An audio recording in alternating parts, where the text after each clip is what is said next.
Welcome to My Big Safety Challenge, a podcast all about stories of safety leadership, presented by Dale Carnegie and the Board of Certified Safety Professionals.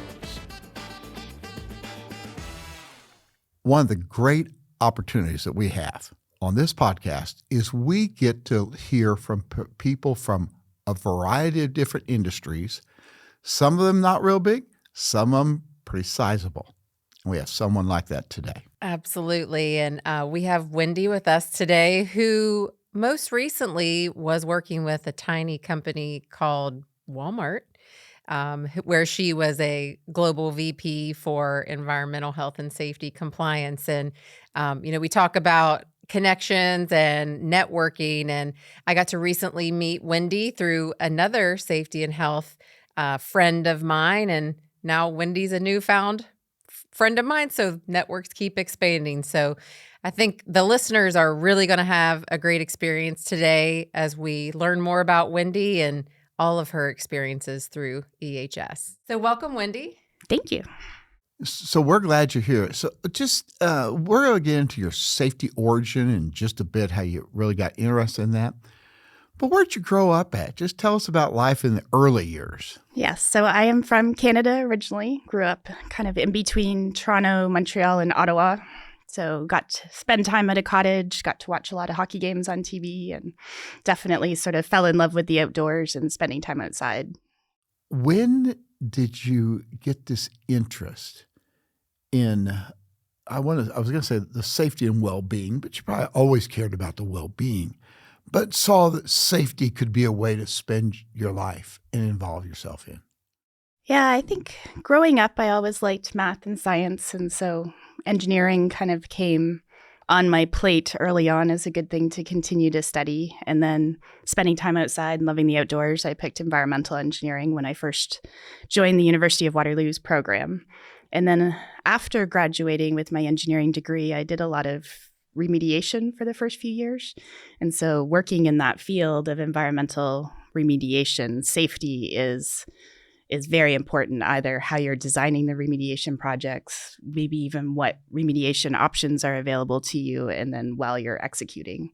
So safety was kind of front and center, even though that wasn't the focus of my career. So then it was a pretty obvious transition to move from doing environmental engineering work to doing environmental health and safety compliance work.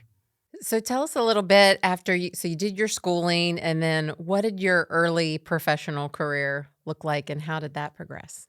Yeah, I was lucky that the school I went to was a co-op program. So you went to school for 4 months, worked for 4 months. Oh, wow. So you graduate with 2 years of work experience, which for me was huge because not only was I paying my own way through, but I was very focused on getting a job afterwards. So to have 2 years on your resume was quite helpful. That's great. It's a really great idea, is the schools that do that. Yeah, and so you benefit from that. I did, and I was hired by a company that I'd done my last 2 work terms for.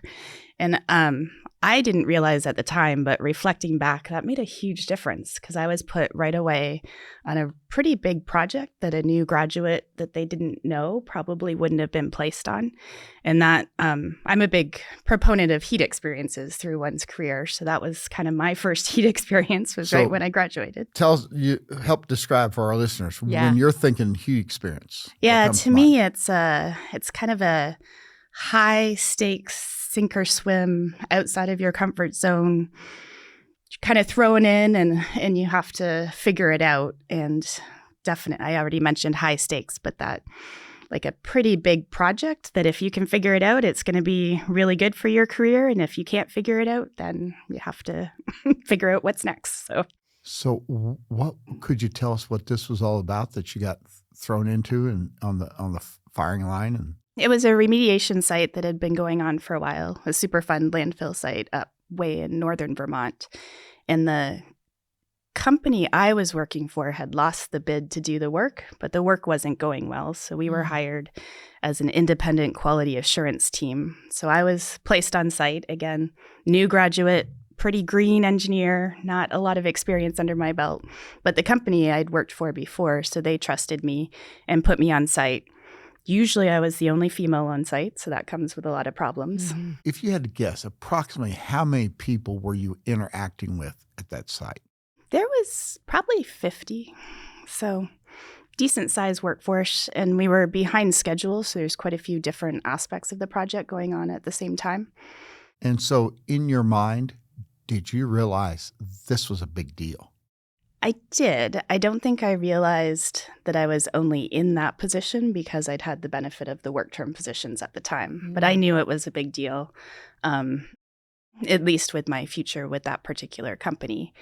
I didn't realize that the client for that project was going to turn into a very big mentor and actually sponsor for me for the rest of my career, still to this day, this is 25 years ago I'm talking about. So it turned into a very incredible opportunity for me.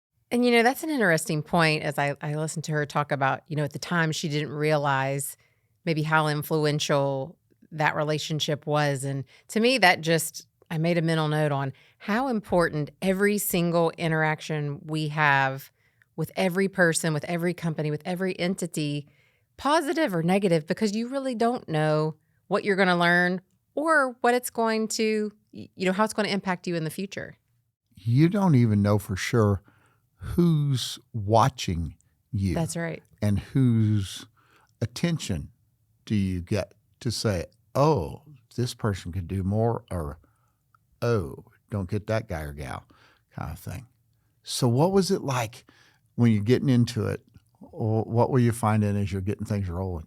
Yeah, and actually to your previous point, some advice that I've given my team over the years is to really watch. Ideally, don't burn any bridges, but really watch if you need to burn a bridge. Because that site that I'm talking about, the company that I was overseeing, I ended up working for them about 10 years later. So if I had handled that situation differently, they probably never would have hired me. Yeah. So true. So not only the relationship on the client side turning into a mentor and a sponsor, but the relationship, the company I was overseeing and kind of very closely watching their work on behalf of my client, I ended up getting hired by. Wow. Wow. So was it easy rolling along? Was it easy start or?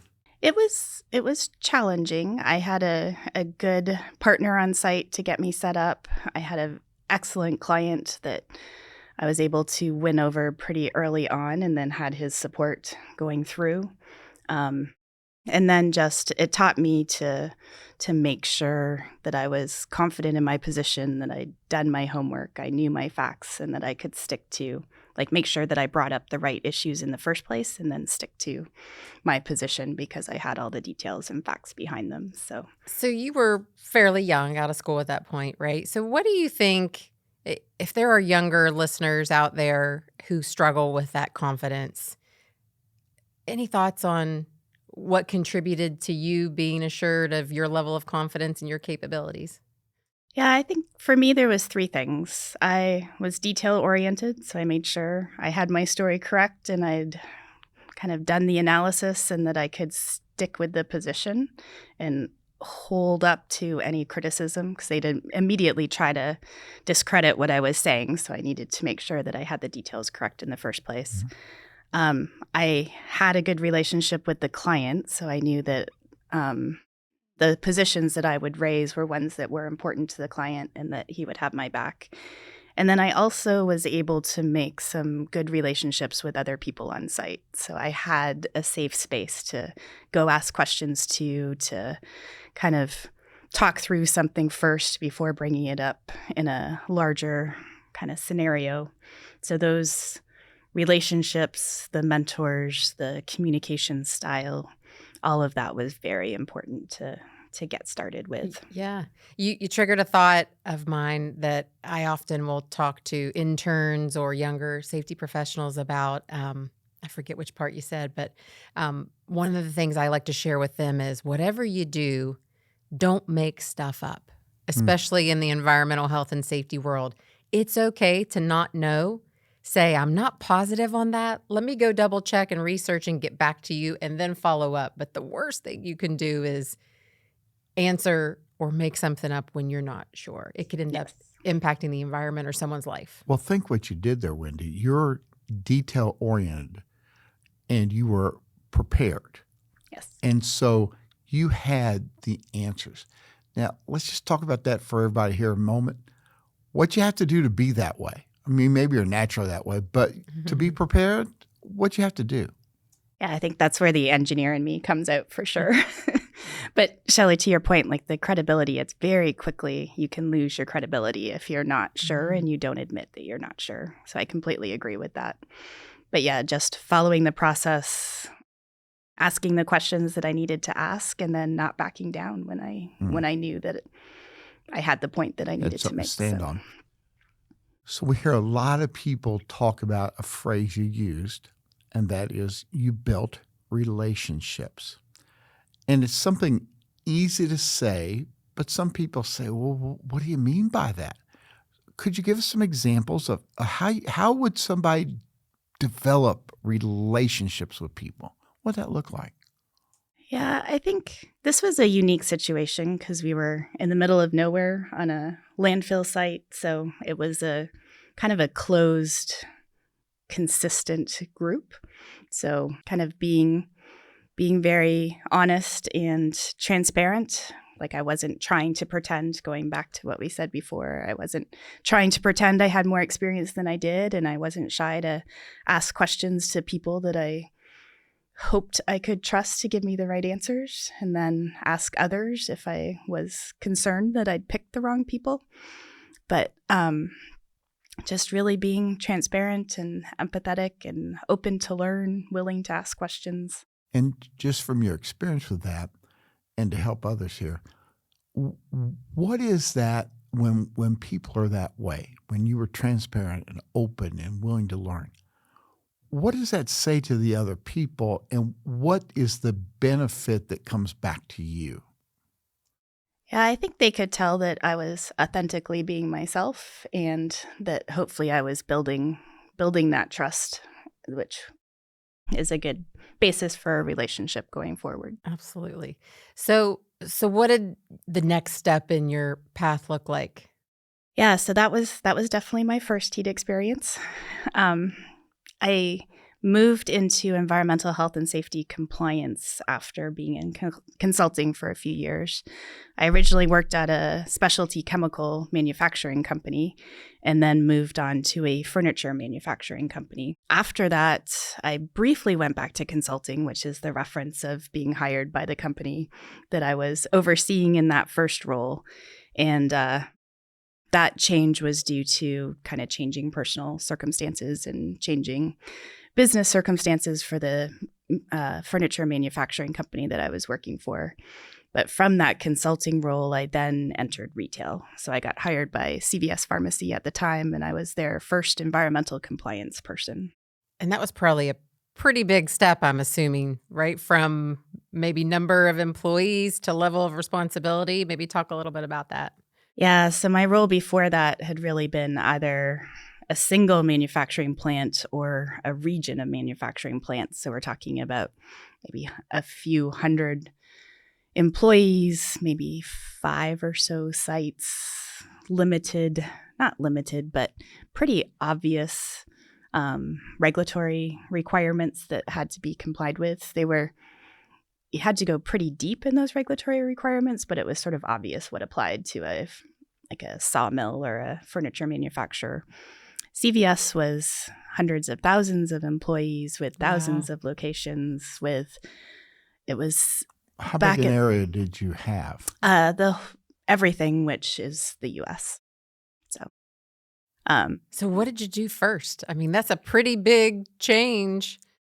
Yeah, it's back then especially, it was not quite so obvious where the regulatory requirements overlapped with retail and consumer products. So a lot of consumer products that people use every day, and even some that we ingest, are regulated on the environmental side. So it was really diving in to understand where EPA regulations overlapped with consumer products. And this was a portion of my career that I was very focused on the environmental compliance side of things. So. But I think probably similarity over to the safety side, if the focus of an employee moving into any new employer, whether big or small, that could be an area to start in addition to trying to build those relationships. Yeah, for sure. Scale is important. whether it's an environmental program or a health and safety program, turnover in the retail industry is very high. So thinking about designing programs that can withstand such a high rate of turnover that just comes naturally. And retail isn't like, it's not natural to think about exposures or have it be a high risk industry, even That's though true. there's a lot of extra things to think about when you're in retail. So, All right. But so far, we've just heard roses and rainbows. I mean, you're not criticizing, condemning, or complaining. You're not doing that, mumble and grumble. Was it always so easy, that first job and then into chemical and furniture? Would you hit any bumps? a lot of times there was a lot to do in a very short period of time. So thinking about how do you get other people involved? How do you prioritize? A lot of my career has been thinking about taking a risk-based approach and having to prioritize what needs to be done and then convincing others of that prioritization. So I don't think anyone's going to have a role where they can do everything they think needs to be done in the timeline that they wish they could do it in. So I doubt it. no. So how did you, help us understand some. How'd you learn to influence? Now you can't do it all on your own. You got to get others.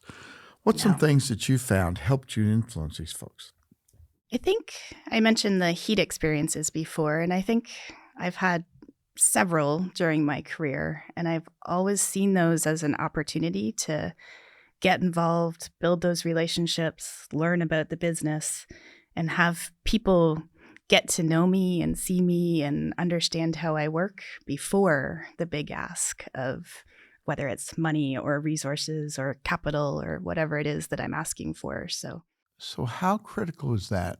Because I hear people oftentimes, they're in smaller situations. They're even going out on a shop floor or working with some drivers, and they like have no contact with them. The people really don't know them. And now they're hitting them and say, you got to do this, do this, do this. And it's like met with pushback.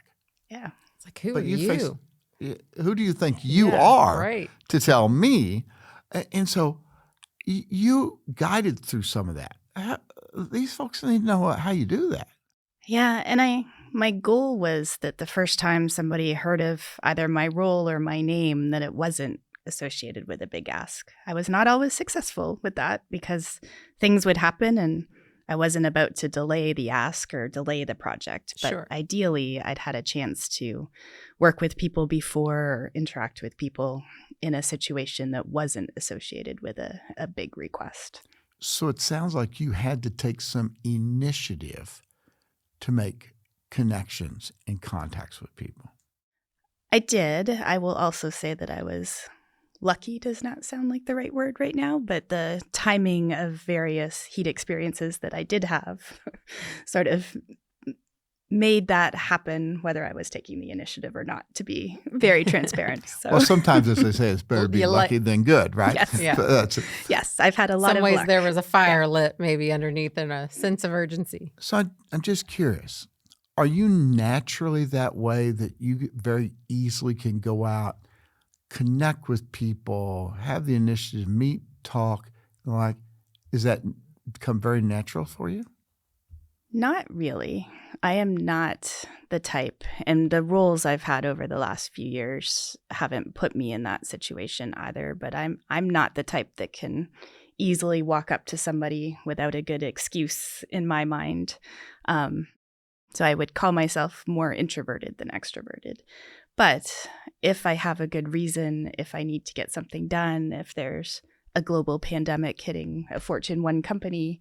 So with such scenarios like that and situations that are a little bit more manufactured, then that's kind of the space that I do well in. So when you can find a reason and you Yes. know this is why.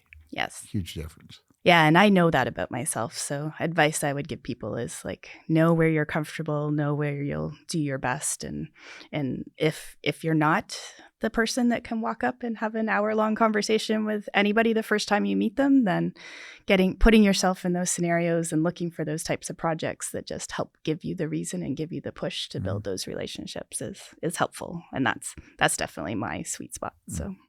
And I think probably as other leaders, we can be looking to other younger professionals and maybe help give that type of advice or help them find those situations to work on developing that or to make that a little bit easier. One of the great things about this podcast through the different seasons, if we have had several female safety professionals, safety leaders that come on here with us. And at times, they've been able to help folks by addressing some of the situations they've had to face and some of the pushback they had to face because of being a female. Would you talk to us about that? Yeah, so engineering, the school I went to at the time I went was about 10% female. My class had 4. There was 4 of us. I think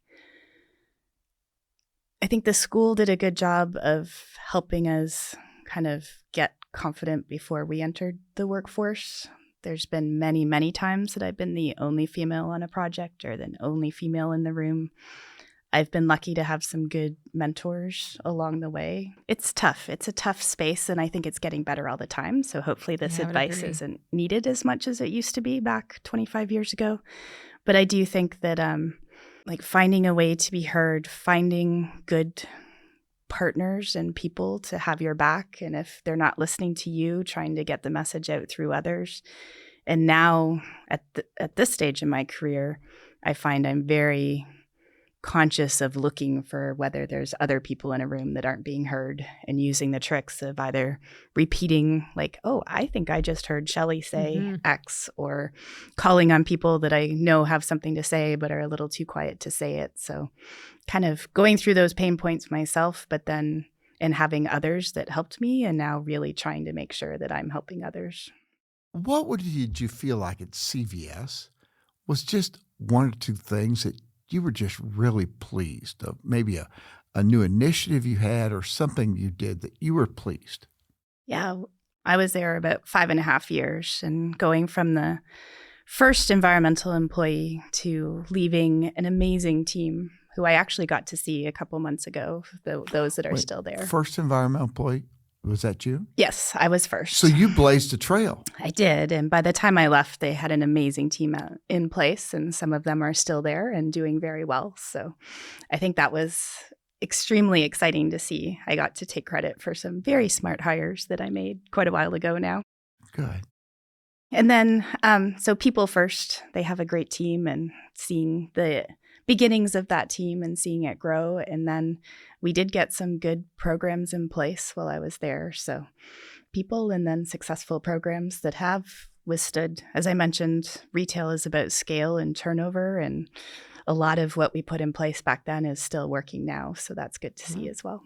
Could you give us an example of one? We don't want anything that would violate, trust, confidence, but what's one in particular?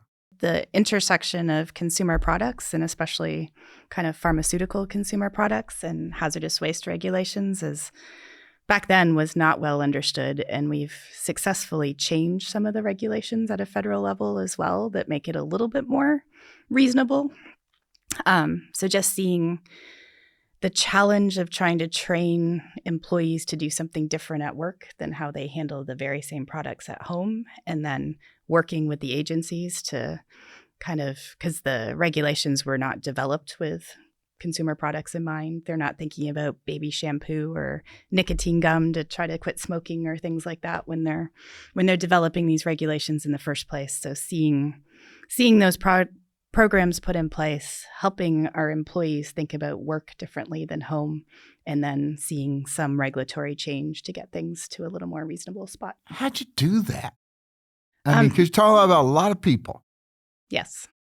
And that's actually how I ended up at Walmart, which was even a bigger scale with more people and outside of the U.S. as well. But really trying to integrate the process into the business process is how we've found programs to work. So if it's a standalone safety or compliance program and it's an add-on and people have to stop what they're doing to go specifically do safety, we've had a lot less success in that kind of environment than if if we could integrate what needed to be done to either comply with the requirements or keep people safe in the process right into the business process. So the documentation's right there, the training's right there, the process is right there. We had a lot more success when it was integrated as well as it could be into what they just needed to do to get their job done. So how did you do that? So I'm sure you didn't just create it and go and say, put this into the business. Poof. So who did you have to talk to? Who did you have to get on board in order for that to be successful of integrating that into the business? Yeah, these are both very big companies, so it was a very long list of people. But getting the right stakeholders together for whatever it is that you need to do and having the relationships with the right set of stakeholders, I think is really important. And I will say each time I started or my team started, I'm saying I a lot, but this was very much a team effort for sure. We would always miss stakeholders. So my advice would be think about it as a team project. Think about who you think needs to be, and then figure out who you're missing as soon as you can and get them integrated into the process as well. I'm glad it's not just me. I feel like with large projects, there's always someone that gets missed, and I feel horrible about it, but it's never intentional. But you're right, doing your best to try to identify anyone that could have a touch point into that project or program. Yeah, we would always miss somebody. Again, Walmart's a very big company, but we would always miss somebody. So it had to be an important part of the process to try to make sure we had the right people at the table. Some people would say, oh, how in the world could I get in touch with Walmart? How could I get on that short list to be chosen for that kind of role?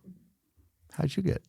So I talked about the regulatory reform work that I did at CVS, and that's actually how I met my peers at Walmart, because we were two very large companies whose programs were in the right place that we were comfortable approaching the agency to talk about change. And so I ended up being recruited from CVS to go to Walmart based on all the regulatory reform work.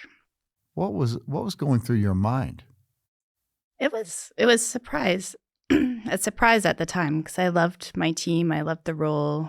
CVS is based in New England, and I really enjoyed living in New England. Being from Canada originally, New England it feels closer to Canada than Arkansas does, for sure, and it physically is closer to Canada. I will say, going back to the lucky comment, I do think that. And my advice is always, like, you need to do a good job in your current role. You need to be thinking about what comes next. But a lot of if you're situating yourself well, some of that is still luck and timing to have the right things open up at the right time and the right place that you can take it. So I have tried hard in each of the roles that I've had, but I've also been very fortunate to have great opportunities come up at a time that I was able to take them. So when you got there and a mammoth of a company, No doubt. Where do you start? Luckily there, they had a very well-established program that had been around for probably almost 10 years at the time that I joined the company, and I was there for almost 10 years as well. So I had the benefit of coming into an organization with a great leader, with a really strong reputation, good integration in with their business partners at the time, and just kind of got to pick up and carry on the work. And then a large part of what I did when I had a chance to lead the team a few years later, that is a company that moves extremely fast. So it is a huge company, but it's like a Fortune 1 startup, which is incredible, and it makes it exciting, and it's just such a unique place to work. So a lot of what we would end up doing is just trying to keep up to what the company wanted to do and try to help them do it in the safest, most compliant way that we could enable the business, but keeping the compliance and safety in mind. So we were having a conversation about this, but you can share with the listeners about how many employees were there? Worldwide is 2.1 million. Yeah. So in the U.S. is 1.6 million, I think, 1.5, 1.6. So 2+ million worldwide you were supporting. Yes. And, we were having a conversation about, risk and probability, and maybe talk a little bit about that. Because I know when you shared that with me, that really took me back in thinking about it at that magnitude when we hear about, 1 in a million chance or what have you. Yeah, so with that many employees, what became obvious quickly is any communication, any training, any SOPs we developed, you really had to think about all the different ways that things could be interpreted or all the different things that could possibly happen. Because as Shelley mentioned, the 1 in a million, that happens pretty much twice a day, I would say, at Walmart, just due to scale and size. So if you think about, well, that's never going to happen. It's a 1 in Probably a will. million chance. Yeah. Well, at Walmart, that would be twice a day. Yeah, so it probably will happen. Or if only 1 in a million people would interpret what I just wrote this certain way, well, then people are going to be reading it all the time and interpreting it that way. So it really challenges your ability to think about risk, think about the robustness of the programs you need, and then think about how it's being communicated. So I'm thinking now, again, of people who are listening who say, I've got like 3 people on my staff, or myself and one other person, and we've got 100 people here,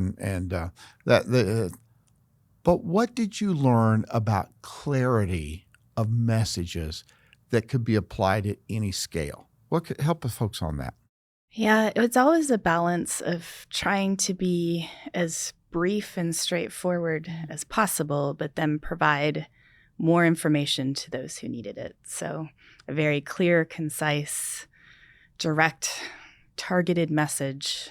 And we had the benefit of having large teams within Walmart that would really help us do this and integrate it into how they were receiving communication from other sources as well. But so did you have some way to check and double check before you sent out to the multitudes? Well, tell us just a little bit about that process so people can understand the value and importance to say, just don't post this thing up on the wall. Yeah. Because you got to make sure you minimize the risk. Right. Yeah, we had some very strict processes to follow. So somebody on my team. Are those ones you had put in, or they were already there? No, corporate processes. Okay. Yeah. Yeah. So somebody on my team would draft it. I would need to sign off on it. Legal would need to see it. Because again, a lot of communications end up outside of Walmart with the company the size that it is. Then we would elevate it to a actual business communication process. So there would be several review steps in that as well. And that was sometimes it was frustrating that we had to get things out quickly, but a lot of time they would add a lot of value because if they'd interpreted it slightly differently than we did, if we'd used a little bit too much jargon or was a little too far in the weeds coming from our subject matter expertise space, they would help us get the content to the level of who we were trying to communicate to. So. And I think that's a great point. Again, that whether you're a company of 50, 100, or 2 million, having anyone really give you a peer check or a review or, hey, let me run this past you, see how you would read this and interpret it can go so far of a way. Yeah. I want to flip things a little bit to go back and talk a little bit more about mentoring. And I know we've had some conversation about this and how important it is to you. And not only to have a mentor, but to also be a mentor at this point in your career, and then maybe the aspect of mentees as well. So I think, you have a unique perspective on the mentee-mentor approach. If you could just, start to talk about that a little bit. Sure. Yeah. I would be asked quite a bit in my previous role. And I think a lot of folks sort of combine the thought of a mentor and a sponsor. And to me, those are 2 very different roles. A mentor to me, and just briefly, would be like they know something, they're good at something, they can help me with something that I want to get better at. Whereas a sponsor is going to be somebody that speaks up for you or promotes you when you're not there. So sometimes your mentor can turn into a sponsor, but a lot of times that doesn't happen. And I think people try to force or assume that that's going to happen. So my advice to people have been look for a mentor anywhere. If you're farther along in your career and you want to learn more about technology or finance or accounting, then there's probably a new college grad that knows a whole lot more than you do about that topic, but would love to learn from you what it's like to lead a team or learn more about the company that you're working for or things that you have just because of the stage of your career that you're at. So I've found that and some people call it a reverse mentorship. I like to think of it as maybe a mutual mentorship, that if both parties are getting something beneficial from the other party, then hopefully it's more helpful. It may last longer. It's kind of mutually beneficial as opposed to that one-way relationship. So I would really suggest, like, your mentor could be anywhere. As long as they're good at what it is you want to learn, then don't only look up. Yeah, and any tenure, right? So maybe it's a fresh graduate out of college and you've been out of college for 20 or 30 years. They may have a whole new, different perspective and easier way of explaining what it is you're needing to learn. So I love that approach. And if you manage a team, likely you have some people that have more experience than you on a team and a lot of people that may have a lot less experience. So I was always worried, like, am I connecting to the kind of newer hires and newer additions to the team, or do they think I'm old and boring? And so, like, getting that insight, whether it's using technology differently, ways of thinking differently, connecting with different team members differently, I just found that, like, I could learn a lot from people in a lot of different spaces, a lot of different directions inside and outside of the company, and not just necessarily looking for somebody that was a level above me. Well, that idea of that mutual collaborative mentoring is really good, because back in the old days, it was the older taking care of the newer. That's right. However, there is such benefit if both will be open to the other, because both can gain. Yes. And all. Let's go just a bit different path. When you were looking to hire people, and what were some qualities that you just felt they had to be there to consider that you look for in people? Yeah, I think especially at Walmart, we talked about the 1 in a million. So not only does that apply to how things are communicated or interpreted, but it applies to what's going to happen on any particular day. So there was a lot of things that I never could have predicted having to deal with, or having sentences that I heard that I never would have imagined that I would have heard. So being able to kind of adjust to not get flustered. I'm struggling actually to get the words I want, but like if you're the type of person that needed to plan your day and stick to that plan, then my team was not a good team for you to work on. Some agility? Yes, being agile, being willing to change, being able to solve problems, being able to think quickly. That part was always important. I think the ability to communicate and build relationships was important, because especially in compliance, you're never going to get anything done by yourself. It's always a team effort. And then usually I was a future round of interviews, so that they'd already passed and was likely somebody's favorite or second favorite candidate. So looking for somebody that wanted to learn. Did they have good questions for me? Was it a good conversation? Were they looking to learn more about the company and what we were looking for, instead of just promoting themselves? So yeah, that agility, that relationship piece, and the desire to learn will really, in our team, that would solve most things that we were looking for. So, Wendy, as we wind things down, and I'm going to ask you for a final thought to share with people in a moment. You've really had an amazing career, and you're not done yet. That's it. But you've done some wonderful things along the way. But for those people, whether they're 5 folks or they're 2+ million people, what kind of words would you share with them? I think I'd advise, even in a safety role or a compliance role, to really try to understand the business that you're supporting. Because I think back of, again, I had the pleasure of supporting companies that were doing really well at the time that I was working there. And it's safety at a successful company is so much easier than safety at a company that's struggling.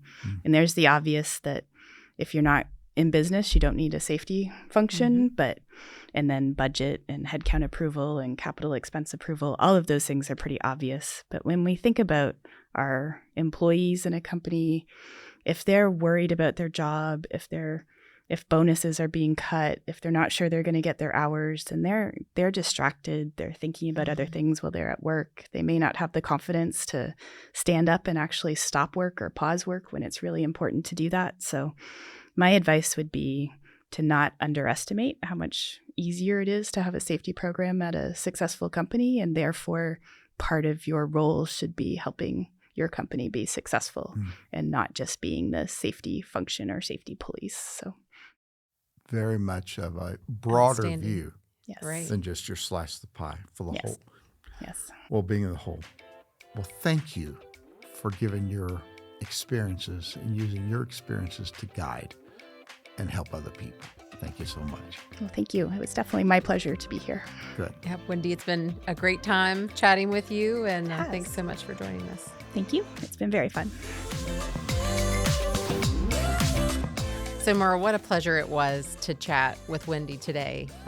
Ranging from early in her career to working with more than 2 million employees at Walmart, the perspectives that she provided and lessons learned over the course of her career was just delightful to hear. And, one of the things that really stuck with me throughout her conversation was how important mentoring is, both mentoring up and mentoring down, which people might not always think about mentoring up when you're a seasoned professional, and how important that can be, from even my seat to get a mentor who may be freshly out of college to share their insights or what they're really good at. Because everybody has experiences and perceptions that can be of a help to us.